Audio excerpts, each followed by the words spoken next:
Okay, first of all, congratulations on we're in the home stretch. How many people have had an amazing past few days? Raise your hand. Incredible, right? How many people believe what you put in is what you get out of something, right? Because what you put in, you get to keep, right? And so what I want you to do here is I'm going to push you. Is that okay for the next hour? As a personal trainer, to encourage you, to get you to do one more lap. How many people did work with some of the workouts here with the team?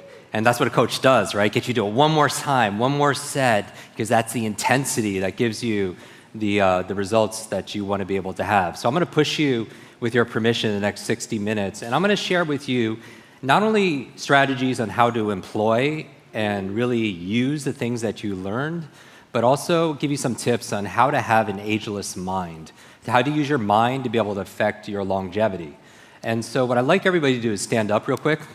You're like, oh, I was just getting comfortable. Stretch out your body. Now, there was, stretch out your body, be here with me.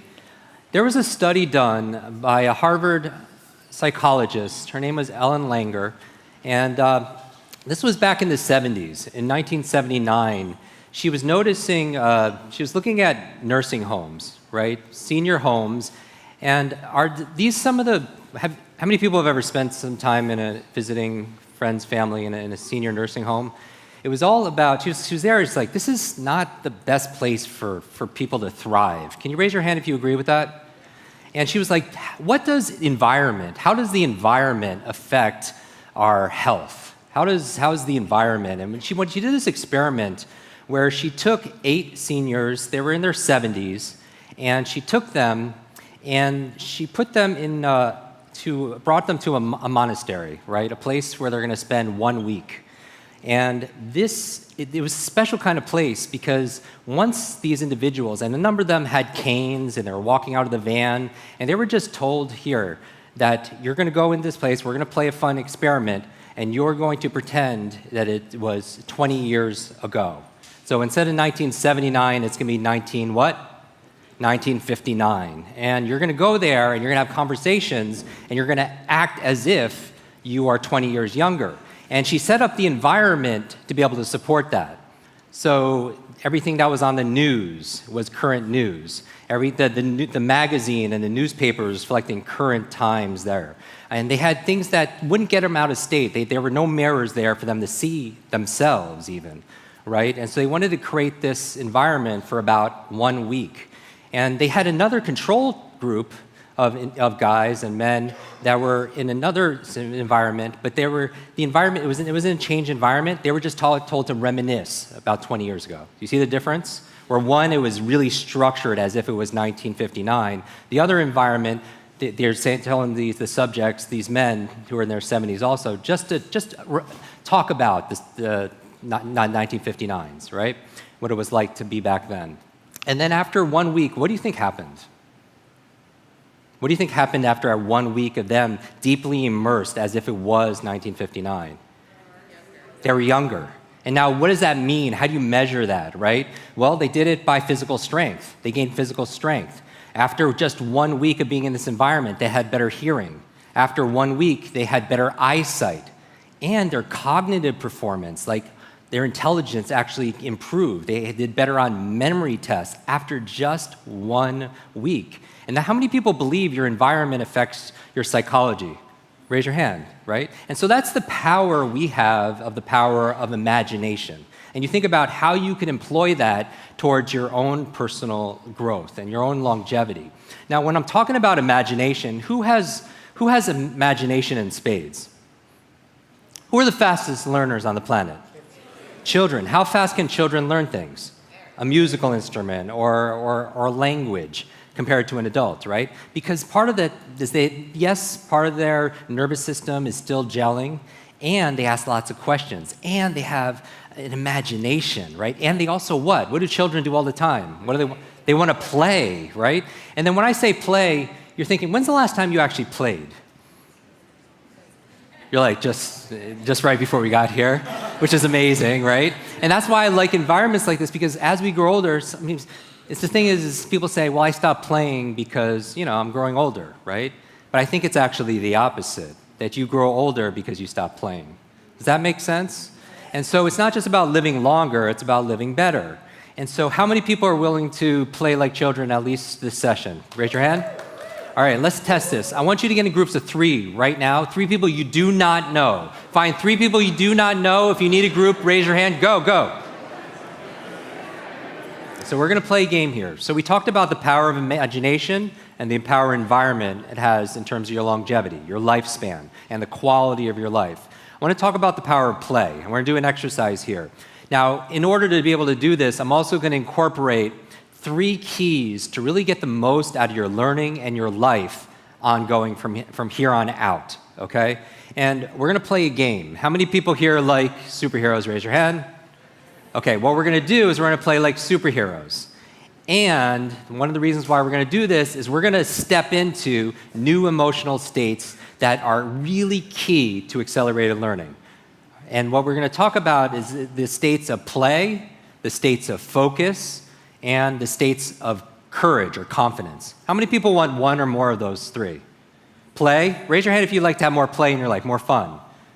Would it reflect in your business, in your career? If you're more playful in your relationships, have more enjoyment there. What about focus? Raise your hand if you'd like to bring more focus in your life.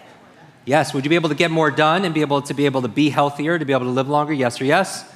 And then the third thing is confidence. How many people would like to have more boldness, courage, confidence? Raise your hand. Will that help you to be able to pursue your dreams, to be able to get yourself to do things that are uncomfortable? Yes or yes? So we're going to be able to do this through getting it into our body, because the whole precept of what we teach with Superbrain and our podcast is that knowledge is not enough. You know too much information. You've probably forgotten more about personal development and personal growth than most people will ever learn in their lifetime. Is that fair? That you probably have lost and forgotten all this. So knowledge is not enough, because knowledge is not power. It's only what? Potential power. It only becomes power when we what? When we use it and we utilize it. So for me, it's about getting it from your head to your heart to your hands. That's power. When you can take it from your head and move it through the energy of your heart, the emotion, then you can act with your hands. Because how many people have ever learned something really important like the past few days? Raise your hand if you learned something powerful. Now, what's the odds of people employing that the next day after we leave here? It's very low for 2 reasons. Number one, most people forget it. 80% of what you learn is gone within 2 days. But the other reason why is people don't use it, because it's not in their body. And I want to get you this play, this focus, and this courage in your body. And we're going to use the archetype of superheroes, right? We're all on this superhero journey, if you will. And so 3 of my favorite superheroes, what we're going to do is we're going to role model them, and we're going to act as if. Just like these gentlemen did in their 70s, they were acting as if they were in their 50s. We're going to act as if we're 8 years old. So we're going to have lots of years to our life. So what we're going to do is, let's do this. I want everybody to show me what Spider-Man looks like. What's his move? Everyone does Spider-Man move. So everyone's, just to be clear, you're spinning the webs, right? So you're going like this. And it's funny how you add the sounds there automatically, right? Shh. So show your partners what Spider-Man looks like. Go. And what I want you to think of is Spider-Man for you moving forward is going to represent play.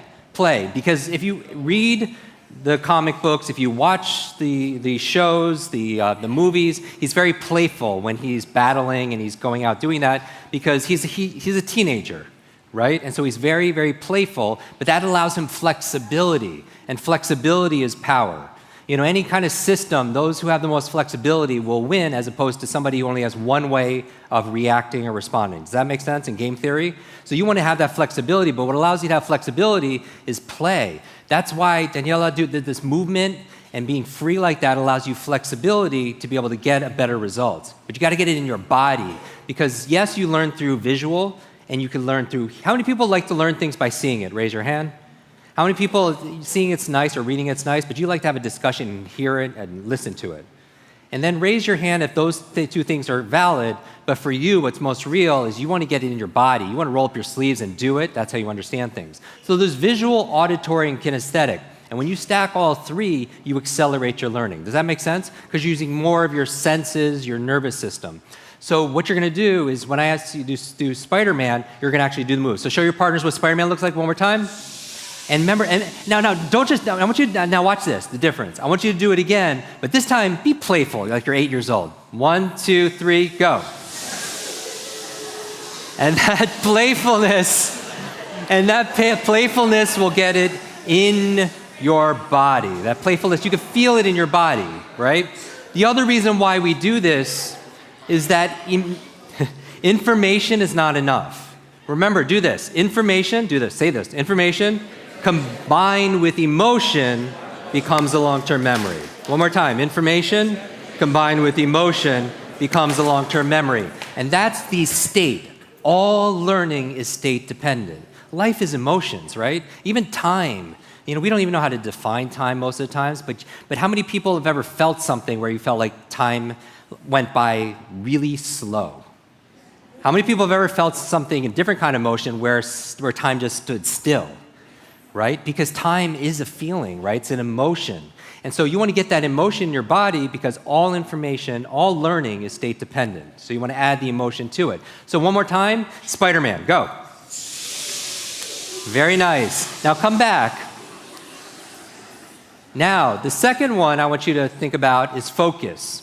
And now for me, the superhero that represents focus for me is Black Panther, because they're such amazing innovators. And what's the move for Black Panther, for those of you who know? So you're gonna make a fist like this, and you're gonna bring it to your chest like this, right? Does everyone show your partners what that looks like? Wakanda. So Wakanda, come back center. So Wakanda is known for their innovation, for their level of focus in battle, for the level of their creativity. How many people here would like to have better focus and creativity? Innovation, right? So everyone do the move, show your partners. Very good. And then finally, the last move is about courage, it's about boldness, it's about confidence. And I want everybody to do the Wonder Woman pose. Show your partner what the Wonder Woman pose looks like. Show your group what the Wonder Woman pose. Okay, shh. Very nice. Now, how many people have saw the study that was done at Harvard, Amy Cuddy, about doing the Wonder Woman pose? What are the results from that? More confidence, yes. What else? Better outcomes, right? Because you're more confident, it boosts your testosterone, gives you more courage and boldness. Because does your physiology affect your psychology? Of course it does, and you know that. As your body moves, your brain grooves. And so everybody, again, let's do your confidence pose. Show your team Wonder Woman. Very nice. Now, here's what we're gonna do. Look back center. What we're gonna do now is we're gonna play a game. We're gonna play a playful game because you are a child, and this is our monastery here where we're gonna pretend we're 8 years old again. We're 8 years old, you're gonna use your imagination. We always know imagination is more powerful than what? Knowledge. Who said that? Einstein said that, because knowledge is what is, but imagination is what could be. All the things in your life that you want to create are gonna come out of your imagination. We do an annual event, and in our audience we had the author of The Four Agreements, Don Miguel Ruiz. And I was like, oh, would you mind, sir, coming up here and just sharing some of your thoughts? And we had this deep conversation, and I asked him, what's your superpower? I want to know, like, you're a superhero to so many. What would you say is your superpower? And he says, Jim, my superpower is the same as everybody's superpower here. It's the superpower of imagination. Right? And that's the power. If you want to be able to create an incredible life and you want to be a thermostat where you're setting the goals and it's happening as opposed to responding like a thermometer, you need that power of imagination. So you're going to tap into your imagination here in a moment. And what I'm going to ask you to do right now is go back to back. Go back to back with your partners, all 3 or 4 of you, all of you back to back, not just 2.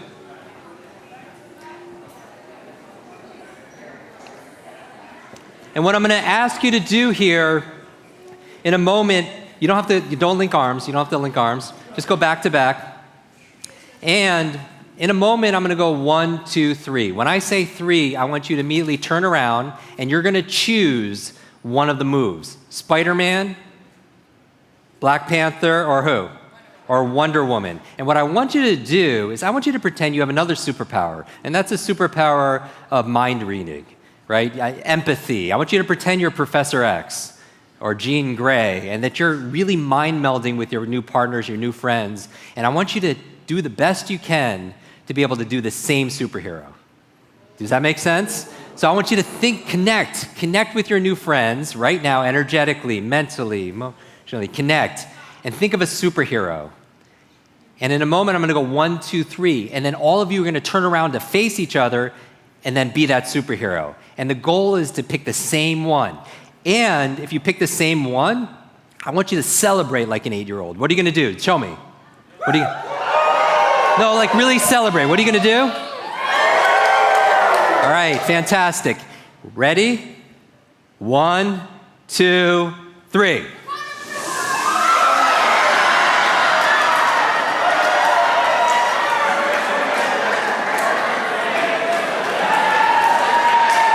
All right. Shh. Raise your hand if you won that time. Raise your hand for group 1. All right, we want to get more winners here. Go back to back. Let's try it again. Back to back. Shh. Now you're thinking of a superhero. You're tapping into your inner 8-year-old. So right now you've gained longevity right now just this session alone. Isn't that great? Because you're acting like an 8-year-old. And we know by acting as if, based on the Ellen Langer study out of Harvard, that you're already gaining age. You're gaining time. You'll be able to live longer, right? So I want you to think about a superhero, and this time you're thinking, oh, is she gonna switch it on me? Ready? 1, 2, 3.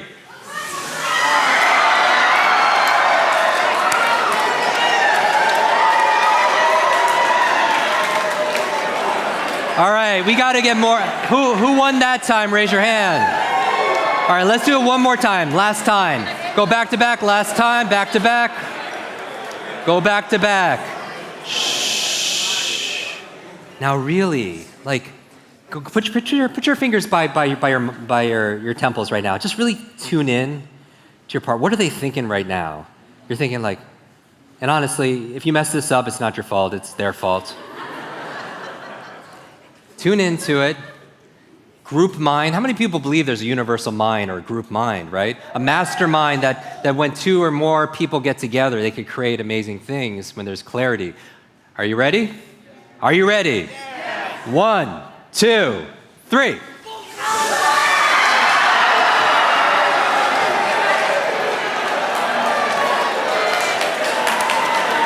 All right. Now what I want you to do is link up arms with your partner, link up arms with your partner. You don't have to go in a circle, not as full circle, just a line. And then what I want you to do is find one more group and link up with them. So now you have 3 and 3, 6, go. I'm gonna teach you 10 ways of keeping your mind ageless and your brain strong. It's gonna add years to your life and life to your years. But what I wanna do first is I really wanna anchor the information that you learned. Meaning, again, you could have a lot of notes, and a lot of you have a lot of notes. How many people took some notes over the past few days, right? And by the way, if you've gone through Superbrain, we do a whole note take. How many Superbrains are in the room? Amazing. So we actually go through step by step how to take notes, which is very important in terms of your retention.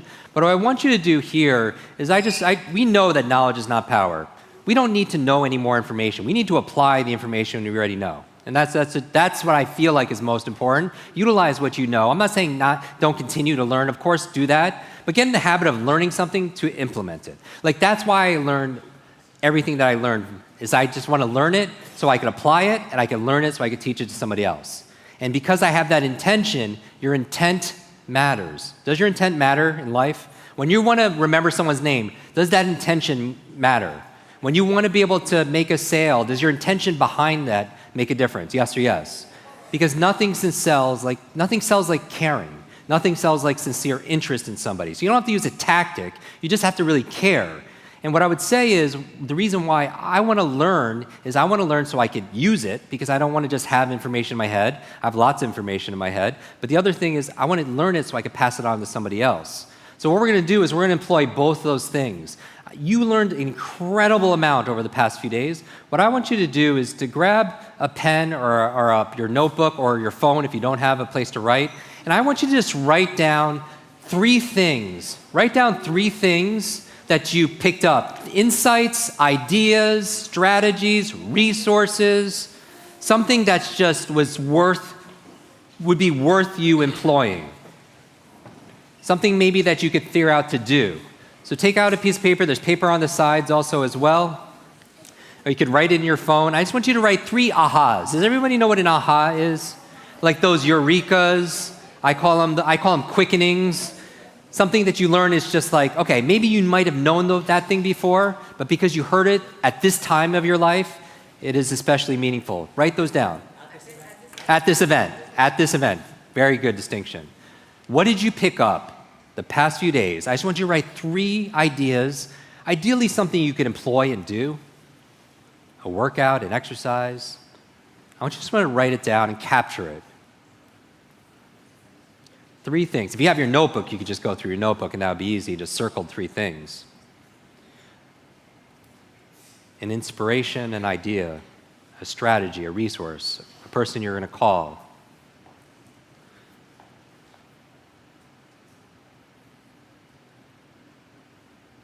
The past few days, you have a lot of data. And you want to turn that data into doing. There's too much information. Right? You're drowning information, but you're starving for practical wisdom. What are those nuggets that's going to serve you? That you would look back a year from now, 3 years from now, 10 years from now, having done that thing, acted on that, knowing you're in a totally different place, in a more incredibly beautiful place, because you took action on that one thing. It doesn't have to be profound. The most amazing things I found are the things that are so simple. It's the things that we just put aside. And the people I know you're not here because you want to dabble, because you want to be here. You're here because you want to become on that path to mastery, right? And maybe we never reach a level where we call ourselves master or have that identity, but we're on a path. And so the simple things I find are the most powerful. Right? And I'm going to talk about the 10 keys after this on what you could do to increase your lifespan and improve have an ageless mind. And they're so simple and common sense. Does everybody have 3 things? Does anyone need more time? Okay, what I want you to do is just circle the one thing that it's talking to you. Like you feel more energy in that one thing. Just circle that one thing, that idea, that inspiration, that individual, that instruction, that one thing. And what I want you to do now is I just want you to take a moment, just for a few minutes, we're going to go around in your group, and I want you to share that one thing. What is the one thing that you're taking away? It's not just limited to one thing, but I want you to share that with your group and just go around. Now the person who starts is the person with the shortest hair. The shortest person with the shortest hair in the group, they start, all right? And then you could go, listen, don't start yet. The shortest hair, shh. And you're going to go counterclockwise, because the name of the study that Ellen Langer did out of Harvard, where she took people from 1979, put them in 1959, it was called the counterclockwise study. So I want you to go counterclockwise from the shortest hair, and you're going to share your big aha with the group. Ready? Go. Okay, give your group a round of applause. Let's get some ahas. Just raise your hand. Let's share with the room here. Raise your hand if you want to share like one thing that you received out of A-Fest so far. We have mic runners. Just anyone raising? Perfect. Your name, where you're from, and your aha. I had to look at my label. For your name? I'm Barlow. I'm from London, and my aha moment was something I sort of intrinsically knew but hadn't quite figured out, which was that wonderful quote that went up earlier today, which was about your life isn't about me; it's about everyone you touch. I think that was probably the most profound thing that I've learned. Fantastic. Let's give him a hand. It's not about me, it's about we. Very nice. Yes. Your name, where you're from, and your big aha. I'm Madalena, and I'm from Seattle, Washington, in the United States. So my biggest aha moment from all my conversations with all these amazing conversations with people that I've had here is that I feel every single person that I've come across and I've spoken with is like a guide. It's here for a reason. It's not just accidental. It's really for a reason, is there to give us a message that we're supposed to pay attention and listen to, in a sense that they are like a spiritual guide giving us a message. And I've had so many messages from every single person I've spoken with. So I just want to say thank you to all of you that gave me such profound and aha messages. Let's give a round of applause. How many people believe that everybody could be your teacher? Raise your hand. Certainly. I believe that the life we live are the lessons we teach, right? And everybody could be a shining example, or they could also be a warning also to us also as well, but everybody could be our teacher. And imagine just having that attitude, just going around, because your learning never ever stops. Yes? Hey everyone, I'm Maru. I am from Venezuela. I live in Dallas, Texas. And my biggest aha, it was so big I could have left that day, was the first morning. I honestly thought this year there was something wrong with me. I am generally full of life and the life of the party. I've been building an online business for 6 years now. And the first morning, Vision says that loneliness is worse for health than obesity and smoking. Yeah. And I realized, I think to myself, oh my gosh, there's nothing wrong with me. I've just been lonely. Yeah. Because I've been behind my laptop and doing what I do because I had to. And so that thought and that concept and that explanation was beyond liberating and healing. And you are a healer as well, my friend. Attended your workshop and I started feeling like I was blocked or like there was something wrong with me, and I realized that I just didn't know how to learn, and I didn't know learning could be so sexy. So thank you. All right, let's go. For how many entrepreneurs could relate to that also, where you're just by yourself all the time, or maybe on a computer? And it's interesting with social media because it's great because we get to see our friends and our family get easy updates, but there's a disconnect also there as well. I want to notice that, I just want to recognize that there's a theme here. Do everyone see like there's a common thread that's going on here? What is it? Community. Their community, right? Connection, me to we, not feeling lonely. By the way, loneliness is, it increases your chance of dementia 65%. I mean, that's what the newest research is saying. So that sense of connection is so very important. And I feel like that, yes, entrepreneurs, you could hustle and you could be strong, but also asking for help, is that strength when you need it?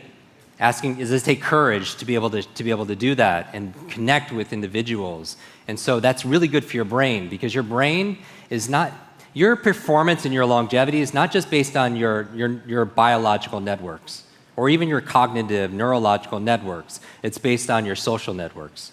Because that's why they say who you spend time with is who you what?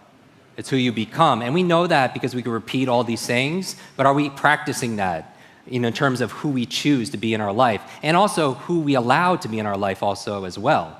Because how many people here, you're challenged because you're going to be going home, and then maybe some of those people aren't necessarily vibrating at the highest level for where you are in your life? Raise your hand.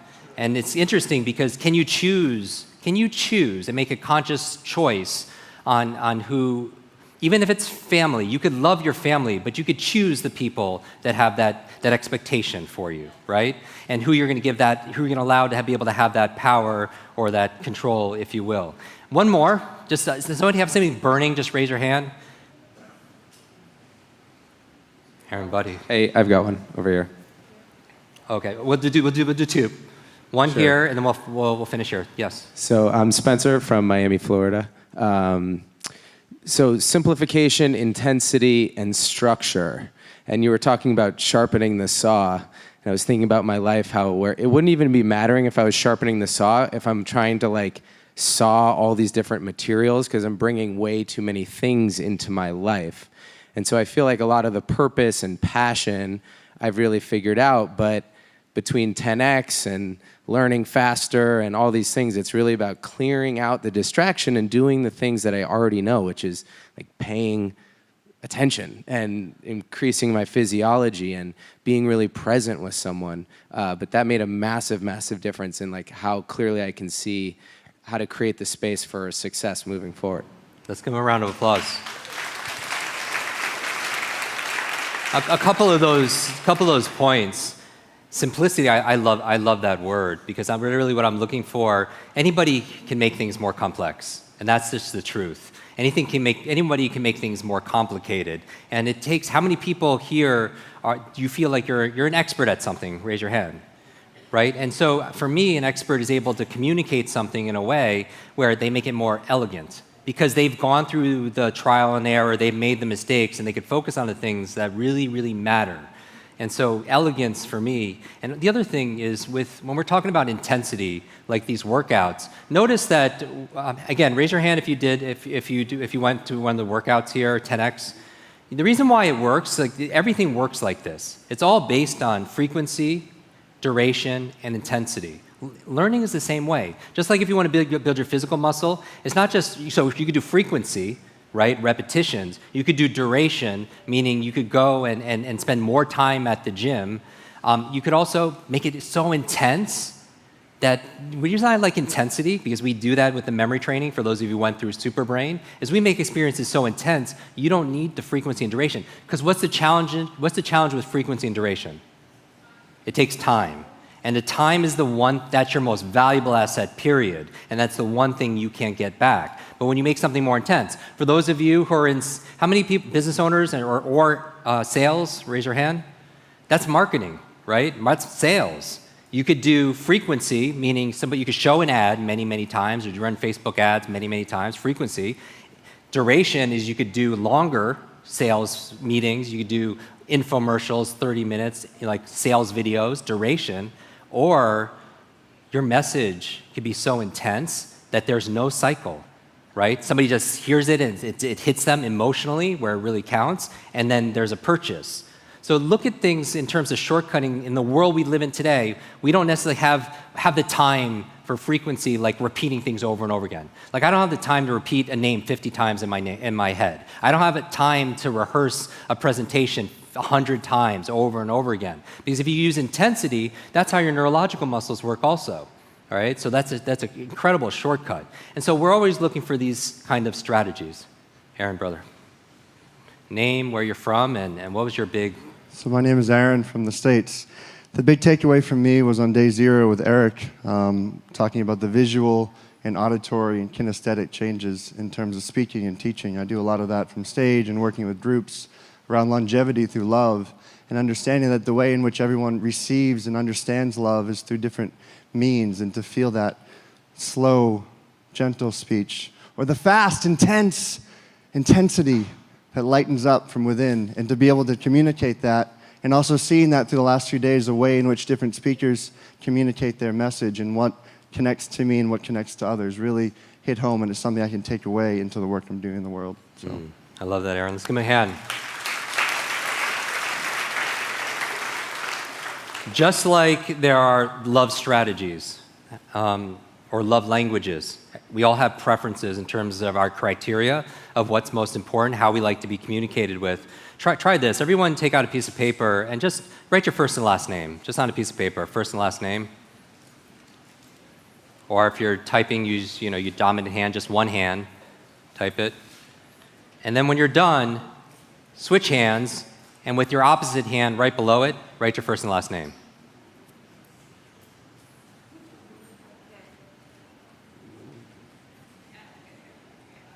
Now, if it's not on a digital device, I just want you to show your neighbor if you wrote it down. By the way, definitively, and I'll just put this out there for those of you willing to entertain this, my life is a bunch of experiments, and because I want to practice this.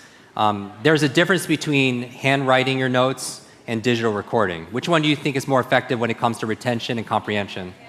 Handwriting, hands down. And if you listen to that podcast episode I do about note-taking, how many people here listen to my show? Raise your hand. So everybody here has a podcast app. If you search Jim Kwik in the podcast app, we have a show, our team has a show, it's only 10, 15 minutes long, on how to do these things. There's no advertising, no sponsors or anything, just there's an episode on how to take notes, how to change your habits, and all these great things. And so taking notes with your hands, and I'm not going to go through the reasons why, is actually better for your understanding and your comprehension. But my point in this is now that you wrote it with your dominant hand and non-dominant hand, show your neighbors the difference. Show your neighbors what you came up with. Okay, come back. Shh. So here, which one was easier, 1 or 2? 1. Which one was more comfortable, 1 or 2? Which one was higher quality, 1 or 2? 1. Hopefully 1, right? So here's the thing. You're saying number 2 took longer, it was more uncomfortable, and the quality wasn't quite as good. And my point in bringing this up is this. Have you ever tried to learn something? It could be a subject you're very interested in, but for some reason, you're just not getting it. Have you ever had days like that because you're working with somebody trying to learn it? Maybe you're trying to learn it with the opposite hand. Does that make sense? So it took longer, and the quality wasn't as good, and it felt a little uncomfortable, and you don't know why. Maybe because the way you prefer to learn is different than the teacher's way of teaching. Does that make sense? So maybe metaphorically, you're 2 ships in the night, and you literally pass each other, and you don't even recognize the other one's there. There's no connection, right?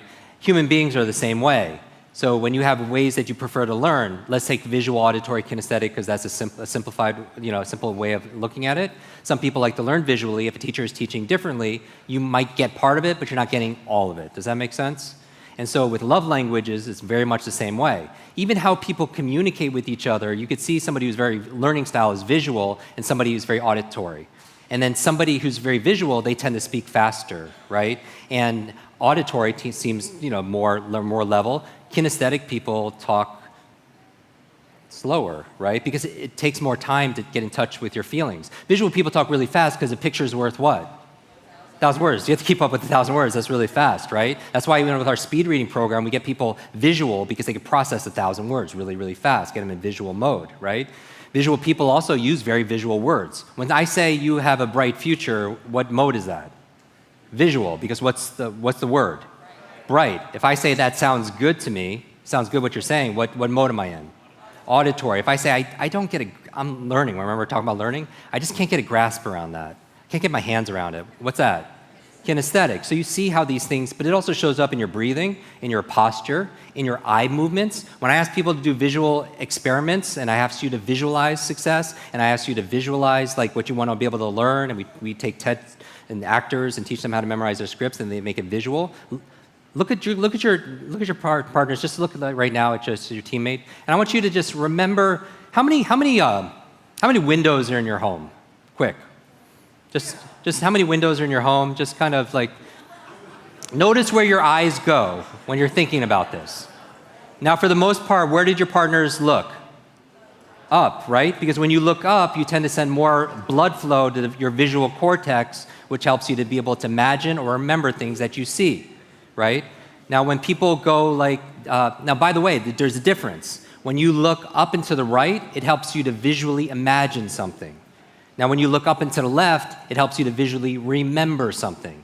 Because you can only visualize and picture 2 things. Either something you remember, like the windows in your home, or something that's imagined that you've never seen before, right? Creativity. Does that make sense? Did anyone ever see that movie? It was The Negotiator with Samuel L. Jackson and Kevin Spacey. Anyone see that? Raise your hand. Remember the scene where Samuel Jackson was interrogating somebody, and he says, "You're lying." He's like, "How do you know?" He's like, "You're looking up and to the right." Because visually, talking about something, he's imagining. Now, I don't want you to go back to your spouses and your kids and become a human lie detector. And now this isn't an exact science, but like anything, there are tendency and traits. Does that make sense? And it's allowing, but it's neurological. And once you now, isn't these little distinctions, are these useful to know as a coach? As a parent? Who here is a parent? Raise your hand. Who here has children? Who here was once a child? Who has a relationship with a human being? Raise your hand. So these are useful things to know about strategies, love strategies, learning strategies. Everything comes down to strategies, right? So you're making things simple, you're making them intense, and you're looking at the strategy because there's always a method behind the magic. And if you were to walk out with any one thing from my contribution here with you, is that genius leaves clues. Genius leaves clues. That if somebody is a genius, and I don't mean IQ, that's the thing I'm least impressed with. I'm talking about somebody who excels in their expertise, that they're doing something other people aren't doing. People who could read 3 times faster are doing things that people who weren't taught are doing. People who can learn languages 2, 3, 4 language is easier, they're doing things unconsciously other people aren't doing. Pick up a musical instrument. How many people want to do one of those things or more, right? There are strategies to genius. And that's what the breadth of our work is helping make those strategies very explicit. So that when I memorize 100 people, like you see me at A-Fest memorize names and numbers and words, that there's a method, because there's no such thing as a good or bad memory. There's just a trained memory and an untrained memory. And this takes this off of you, because if you're not good at this, it's just we weren't taught. It'd be the equivalent of somebody being, somebody not being good at ice skating, and you wouldn't be upset at that person nor blame that person if they never took a lesson in ice skating. Right? It's the same thing with reading. It's the same thing with all the things. Focus. When's the last time you took a focus class? A class on memory, a class on imagination, productivity, creativity, problem solving. So if you're not great at that, we just weren't taught. And these are all things that are taught. And so when we're done here, I'm going to share with you the 10 keys for unlocking what I call your superhero brain, right? Your super brain, if you will. That's going to keep your brain and your mind ageless. And here's the thing, 1/3 of your brain health and your memory, your intelligence, is predetermined by genetics and biology. But 2/3 is in your control. Now, some people suggest all of it's in your control, that we're creating our reality all the time. All right? So whatever studies you buy into, we have more control than most of us believe. Is that fair? And everything counts. Everyone always wants to know what the magic pill is. There's no magic pill. There's just magic processes, right? And I'm going to go through those 10 things here. So really the goal here is just remember this. I want you to write down GPA. GPA. Write down the initials GPA. And my goal here is for you to leave here and not just have a great event. Yes, probably the most valuable thing you'll have gotten here are new connections and new friendships. Raise your hand if you met somebody amazing here, that you know you're going to know them for forever, right? So that's irreplaceable. But when it comes to you're using ideas and insights to be able to move things forward, I don't want those things to die on the vine, to literally die on the vine in your brain. Like years ago, Vishen and I, we were on the Amazon rainforest, and there are pictures of me on Instagram where, on the Amazon rainforest, there are pink dolphins, like that was the most amazing experience, right? And we came across an indigenous tribe, their very first Western contact.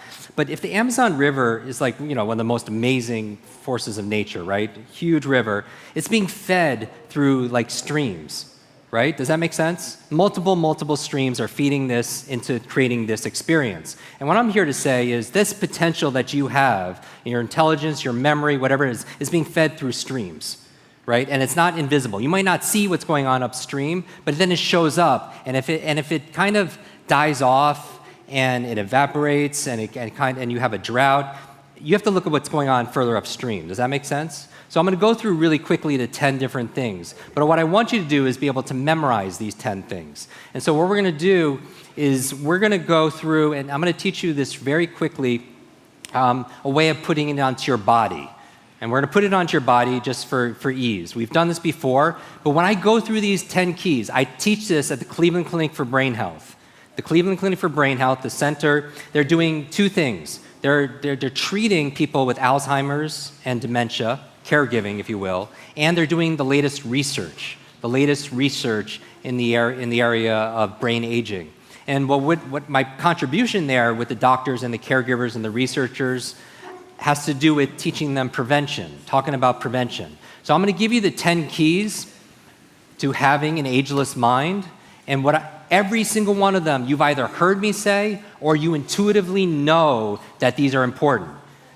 That's not the reason I'm saying it. The reason I'm saying it is to take knowledge and turn it into power, and I want you to take those ideas and have them have real impact. And what I want you to do is when I'm going through it, I want you to cycle through and on a piece of paper, rate yourself. On a scale of 0 to 10, how well am I doing in that category? Is that fair? Yes or yes? Now, this is the home stretch, right? And so some of you heard me tell this story at the last A-Fest. Raise your hand if you're at the last A-Fest. Fantastic. So a few years ago, I got invited to go to, so there's a big boxing match with Mayweather and Pacquiao. I'm not a big boxing fan, but I like competition. because I like to see people excel and what makes somebody elite. I want to see those patterns of genius that we talked about. And tickets were just extraordinary, thousands of dollars. No one would, I wouldn't pay for that. But Sylvester Stallone sends me a message saying, you want to watch the game, you want to watch the fight at my house? And I'm like, oh, I totally want to see this with Rocky, right? And the reason why I mention these names is contrary to what people might think. I don't post pictures like this or tell stories around famous people for the sake of saying these people. Me talking about a Will Smith is just different than me talking about Bill Smith. Is that fair? That in order for me, as a memory expert, your memory is triggered by reminders, right? You are constantly reminded, even when you forget somebody's name or you forget what you need to do later that day. Remember, have you ever forgotten someone's name or an actor's name or whatever, and it's bothering you, and it's bothering the heck out of you, and you're doing these techniques like, does it start with an A, does it start with a B, does it start with a C, right? And you get really nervous when you get to like W, because there's not many letters afterwards, but then hours go by, and you're just driving, and what pops into your mind? The name, right? And then where was it before? It was always there. They say they've done these studies with surgeons where they'll stimulate different parts of a subject's or patient's brain, and they'll remember like trips they took as a kid to the point where like they could read signs right off the highway. And that memory was there. They'll use a process called age regression. How many people have ever had hypnotherapy, hypnosis? And they'll take people down to a place when they were 9 years old in this relaxed awareness place, and their unconscious comes out, and it, really showing his genius, and they'll remember what day. 95% of people, adults, will remember what day their 9th birthday fell on, what day of the week. I mean, it's pretty extraordinary, right? So that information might be there, but the hard part is triggering it. So what I notice is people forgot something to do or whatever it is, what happens is there's a reminder in the external environment that prompted you unconsciously. Most of the times you don't even realize it. It could be a smell, a fragrance, a song on the radio. It's unconscious, and you'll just remember it because that information got tagged to the environment. So for example, they take people and they put them into a pool with a breathing apparatus, and they'll have them memorize words, study a bunch of words. Then they'll take them out of the pool, and they'll test them outside in the open air, and then they'll put them down, submerged underneath the water again, and they'll test them again. Which one do they do better at? Underwater, right? Why? Because that's where they learned it. Because the environment got anchored to the information. And so a really fun brain hack to do is when I'm training actors and stuff like that, or let's say you're prepared to give a speech at a meeting, raise your hand if this is you, that you have to give a public presentation or you have to study lots of information, even if it's one-on-one. You maybe can't study in the environment that you need to perform in, whether it's a meeting room or it's on stage or something like that, but you could take the environment with you. And the strongest sense out of your 5 senses, I'm just talking about the 5, which one's the most anchored to your memory? Smell. Your olfactory, right? I mean, just think as a hunter-gatherer, you need to be able to smell a poison or food, if food's rotten. That makes sense, right? How many people, if you smelled something, a food or a fragrance or essential oil, it could take you back years, and you'll have that real visceral feeling experience. So what if you use that? So what if you took that unconscious thing that happens, make it conscious, and say, oh, I need to study for this presentation, this meeting. I'm going to study my notes and my flashcards, whatever I'm studying, and you're smelling a very specific essential oil. That's unique, or a lip balm, or a flavored gum, right? And then when you need to perform, take the test, or give the speech, or do the meeting, whatever, you bring in that same smell. Does that make sense? Right? So these are all the hacks that we teach in Superbrain, and like hundreds of them. This is what we're going to do right now. I'm going to go through the 10 keys for unlocking your Superbrain. Again, 1/3 of your memory is predetermined by genetics and biology. Let's say 2/3 in your control. These are the 10 things I would focus on. Do not write these down. Well, you can write them down because I'm asking you to go 0 to 10. All I want you to write down is you can write down what the hack is, and then 0 to 10, how well are you doing in this area? All right? So the first one is a good brain diet. Good brain diet. So on a scale of 0 to 10, what's an honest assessment? If you're honest and true to yourself, where are you on your diet? You don't have to say it out loud, but just write it down. So in Superbrain, we talk about the most important foods for your brain that are neurological, like neuroprotective. So we're talking about avocados, we're talking about blueberries, or what I call brain berries, right? We're talking about broccoli, we're talking about eggs, if that's allowed by your diet. We're talking about coconut oil or olive oil. We're talking about green leafy dark vegetables, wild salmon, if you're allowed to, if that's part of your diet also as well. Turmeric. Every morning I do like an almond turmeric like tea, right? All these things are neuroprotective. Number 2, killing ants. Automatic negative thoughts. How well are you controlling your self-talk? On a scale of 0 to 10, honestly, even if you've done this with me, how strong are you? 0 to 10. Do your thoughts make a difference? Yes or yes? If I say constantly, I'm getting too old, is that going to be self-fulfilling? Yes or yes? If I say I'm forgetful, I have a bad memory, if you fight for your limitations, you get to keep them. And this self-talk, doesn't matter if it's external or it's internal, right? When I was 9 years old, teacher pointed to me saying, that's the boy with the broken brain. Because I had that brain injury and those learning difficulties. Children, you are very, very susceptible to this, right? If you're a parent, your external words become their internal words. So that became my self-talk. Every time I failed a test, didn't do well enough or whatever, wasn't picked for a sports team, what'd I say? Oh, I'm just the broken brain, right? So your mind is always eavesdropping on your self-talk. That's number 2. Number 3, exercise. And really what we're talking about here is movement. The number 1 function of your brain is to control your movement, right? That's why we know there's not just a brain-body connection, but a body-brain connection, that using your body in different ways stimulates neurogenesis, it stimulates neuroplasticity, it stimulates brain-derived nootropic factors, which is the fertilizer for making new connections. So you have to move, but we live in a very sedentary life. Right? I was reading this book talking about barefoot kids and how we're taking away seesaws and swings and all these things. We're overprotecting them and we're keeping them in a very sterile environment. They're not moving as much, right? They're always on their devices and they're not getting the brain growth, right? And it's leading to learning challenges and so on. But how much are you moving every single day? They say sitting is the new smoking, right? You do not want to sit 8 hours a day and just study. I'm going to go through the rest fast. Number 4, brain nutrients. Brain vitamins.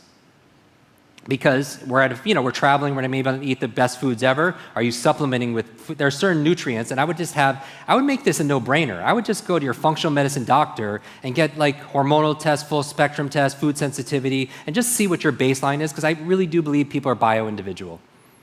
And I've seen all the research, talked to so many individuals, find out what works for you. Because the most important supplement is DHA for the brain. DHA. All right, that's number 4. Number 5, positive peer group. So rate yourself, 0 to 10. How inspired, encouraged, challenged, energized are you by your peer group? And again, peer is choice. I'm not talking about your family, although they maybe are your peer, but the people that you choose, right? So either get a new group or choose who you're gonna let affect you, positive peer group, because it really affects your brain, 0 to 10. Really fast, number 6, clean environment. How clean is your environment? How organized is 0 to 10? And you know this, right? Is your external world reflected by your internal world and vice versa? Because it's a feedback loop. Have you ever cleaned your room, cleaned your desktop, cleaned your work area, and all of a sudden you have clarity of thought? Yes or yes? This is the interactive part. Yes or yes?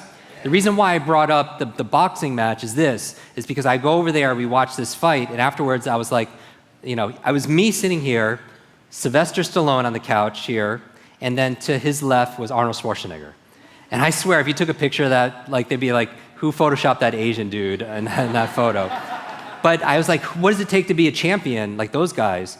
And then Arnold said, Jim, the difference between an amateur and a champion is a champion's willing to push past the pain period. Just like for those of you who did the exercise over the past few days, it's that intensity. And is there a pain period in a relationship? Is there a pain period sometimes in a health crisis? Is there a pain period also in your business? Multiple pain periods, right? The ability to push past, that's where the period is now, because you've just done days and days, and you feel like your attention is wandering and going different places. This is the time when it counts, just like with your workout, right?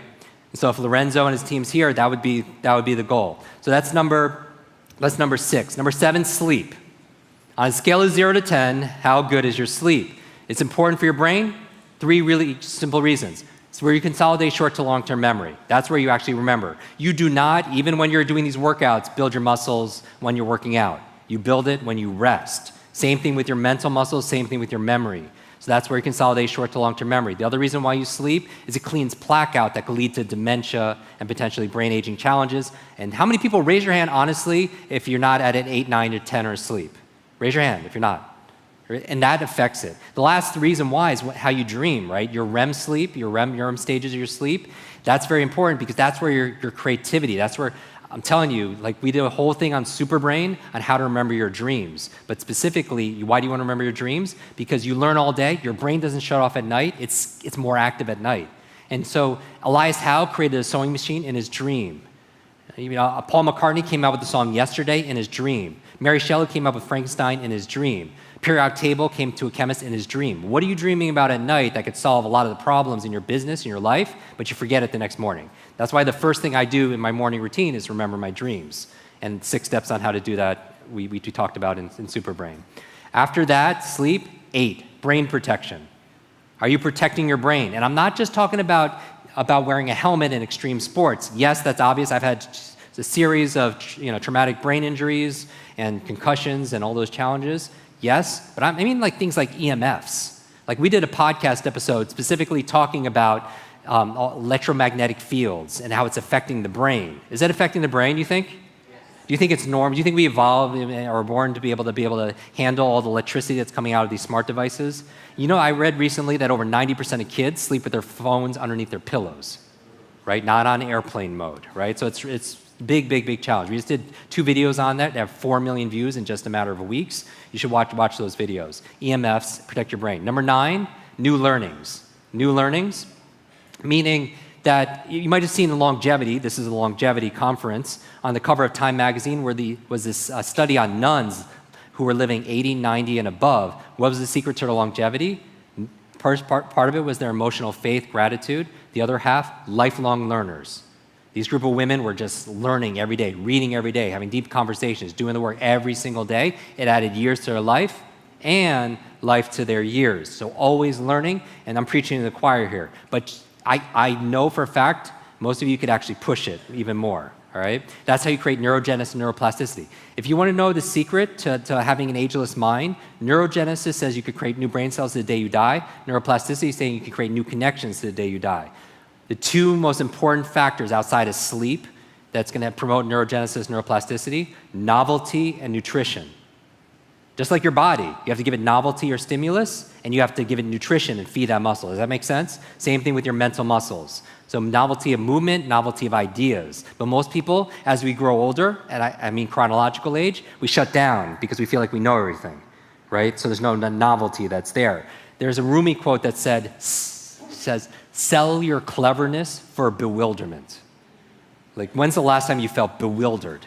Remember, you don't have creativity or have focus or have a memory or have bewilderment or have love or have motivation or have energy. You do those things. You do energy, you do creativity, you do focus, you do bewilderment. So we're taking nouns, turning them to verbs, and we're taking a structure, a process, a strategy on how you can replicate that at will. And finally, the last thing, number 10, stress management. And this is the invisible one, right? Nobody wants to talk about, but you're under how many people didn't realize how much stress they were under until they were like hanging out here on the beach? Because it's like fish, they don't see the water because it's there all the time. But we are under so much environmental stress, pollutants, environmental stress, emotional stress, work stress, cognitive stress, financial stress, and we don't realize that. But you don't get the best of the best out of that, right? It's good for fight or flight, sympathetic mode, but when you want to be able, it's not good if you need to think. If you're stressed, it doesn't help you study. When you're stressed, it doesn't help you give a presentation. When you're stressed, it doesn't help you perform cognitively because it shuts down cortisol, adrenaline, big parts of your brain. So stress management. So how are you managing your stress? All right, so stand up. We're finished. Stand up. We're almost finished. 2 minutes? 2 minutes. Are we good? Yes or yes? Yes. All right, shake out your body. Now what we're going to do is this technique is we're going to take a location on your body, and just so it's anchored on your body, we're going to take the 10 tips and we're going to turn them into images. We already said imagination will make you more youthful, more powerful, more childlike. We're going to take each of the tips and put them on 10 places on our body. Ready? On the top of your head, I want you to see, everyone see on the top of the head, say top. And I want you to imagine the first brain tip, which is good brain diet. I want you to imagine guacamole and blueberries all over the top of your head.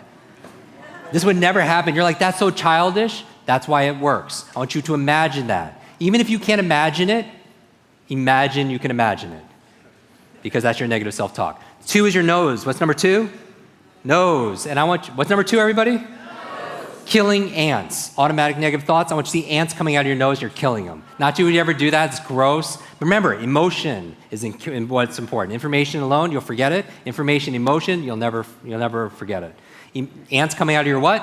Nose. 3rd place is your mouth. Touch your mouth. And I want you to imagine exercise. So what are you doing? Imagine, what are you doing? What's that? Dumbbells with your lips, right? Push-ups with your mouth. Everyone just imagine that. Ready? Number 4 are your ears. Touch your ears. And I want you to imagine brain vitamins. Brain vitamins coming out of your what? Ears. Omega-3s, ginkgo biloba, your B vitamins, all coming out of your ears, right? Remember, make it feeling-oriented and make sure you see it. Number 5 is your throat. Touch your throat. 5 is your throat. And I want you to imagine for number 5, here are your positive friends. Your positive friends. I want you to imagine they're putting your best friends are putting happy faces, smiley faces on your neck. That would never happen. Like I just made that up, but you'll remember it because you don't remember the ordinary, you remember the extraordinary. By the way, is this working? What's on the top of your head? Brain diet. Good brain diet. What's out on your nose? Good. What's out of your mouth? Good. Number 4? Good. And number 5? Wow. Number 6 are your shoulders. I want you to imagine clean environment. There's somebody there that's mopping and vacuuming dandruff on your shoulders. Ready? Number 7 is your collar. And I want you to imagine sleep. And so imagine a hammock on your collar. Like remember a hammock and you're getting good rest sleep. Do you see that? Good. Number 8 are your fingers. And I want you to imagine brain protection. So just imagine a helmet on each of your fingers with your favorite sports team. Look at it. Helmets all over your fingers. Imagine what they feel like. See it? Feel it? Good. Finally, number 9 and 10. 9 is your belly. And I want you to imagine new learning. So I want you to imagine you're wearing like a bookshelf around your waist. And your favorite books. Code of the Extraordinary Mind and all the authors here. They have your favorite books, new learnings. That's number 9. And finally, 10 is your seat. 10 is your what? Seat, your rear end. And I want you to imagine stress management. I don't even want to know what you're thinking about. Stress management. It could be red wine. It could be massage. It could be meditation, whatever that, but just put it there. Now, you are the memory expert, right? You are the memory expert. You could give a TED Talk. This is like the 10 points to a speech, right? So here we go. I need all your energy. What's number 1? Good. Number 2, killing ants. Number 3? Number 4? Number 5? Yes, very good. Your friends. 6, clean environment. Number 7? Sleep. Number 8? Rain protection. Number 9? And number 10. Give yourselves a round of applause. Our message to you is this. Our team here, my co-founder Alexis, our entire team, we're really happy to partner with Mindvalley for Superbrain. You know, our message for you is we want to make the planet smarter. We believe that the collective wisdom of this room, of this planet, that if we can make better, brighter brains, we could solve a lot of the big challenges in your life and in this world that we need to. How many people believe the world needs superheroes, right? And really, it starts with our minds and our hearts and our hands when they're all aligned, right?